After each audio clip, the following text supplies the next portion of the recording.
So, politicians call the United States a democracy, yeah? Okay, but when you think about the fact that their government is actually a mashup of a republic and various forms of democracy, it's actually a constitutional federal representative democracy. Yeah.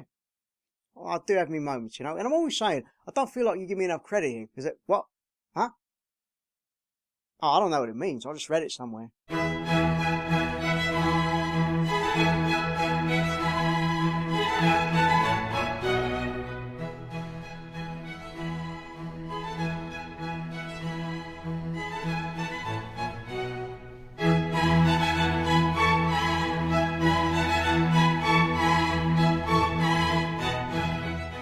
Welcome to A Brief History of the Past. I'm Kaelan Burrows, and in our continued exploration of government histories, today we're discussing democracy. Now, a democracy is a system of government where citizens exercise power by voting. Look, I've pretty much watched like every series of Strictly, and in that time I've learned something, alright? I've learned that when the common folk vote, they often get it wrong. Sending Danny John Jules home in week 8 should be ashamed of yourselves! It's sensitive. The word democracy comes from the ancient Greek word DEMOKRATIA, which means rule by the people, and is a conjunction of the words demos, or people, and kratos, meaning rule or power. It is thought that democracy was first presented in the Greek city-state of Athens around 508 BC by Cleisthenes, an Athenian lawgiver. After Spartans helped overthrow the tyrant king Hippias, they installed a pro-Spartan oligarchy in Athens.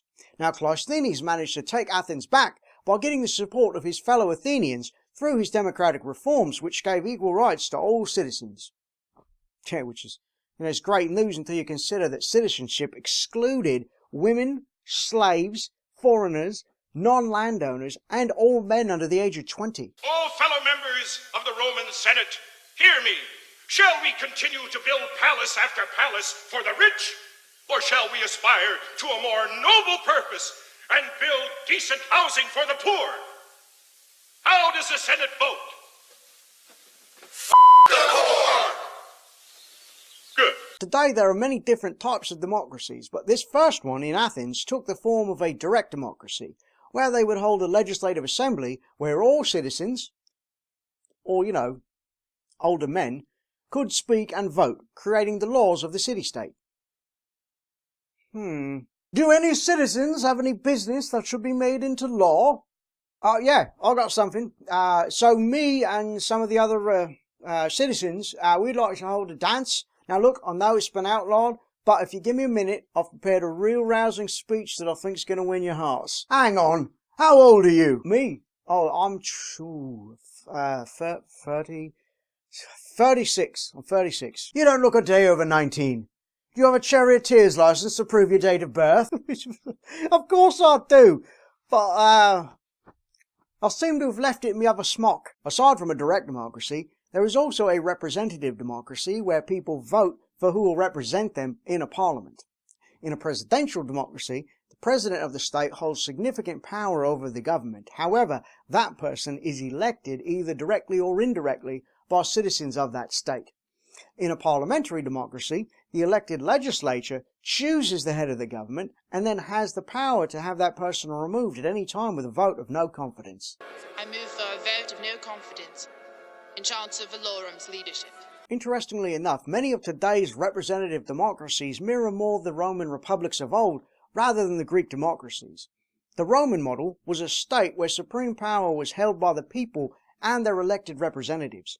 They also had an elected leader, though I will say Romans did use gerrymandering to ensure that the wealthy were in the, higher seats of power and the Senate, so not at all like today's governments.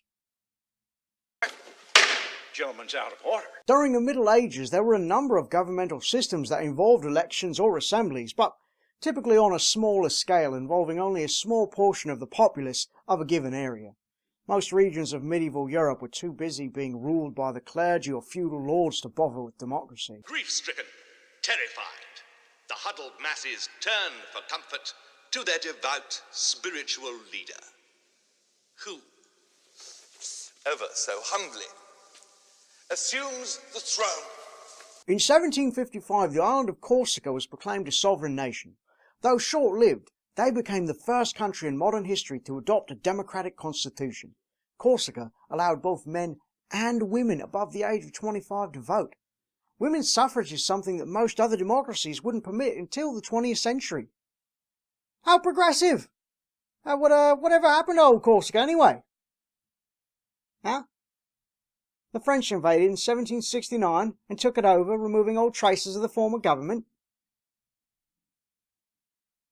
Do the French just hate women? Of course! The American Revolution led to the creation of the United States Constitution in 1787.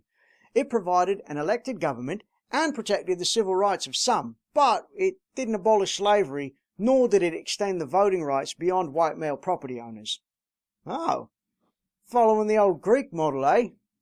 Classic America. Look, it ain't fair that King George taxes us without us having a say. Alright, that's why we're declaring our independence. This will be our chance to do things differently. Now have my manservant escort the women out of the room so the people can talk.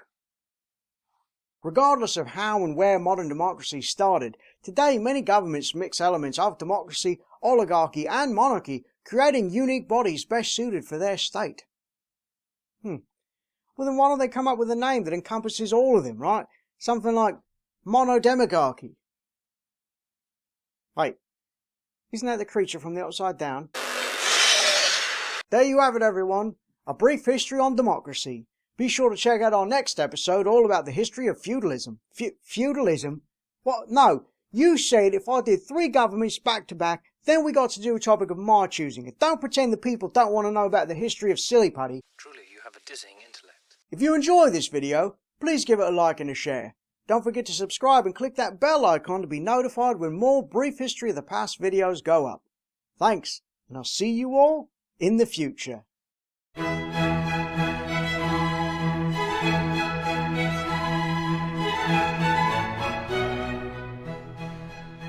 Now, a democracy is a system of government where citizens exercise... Sorry, getting too handsy, you know.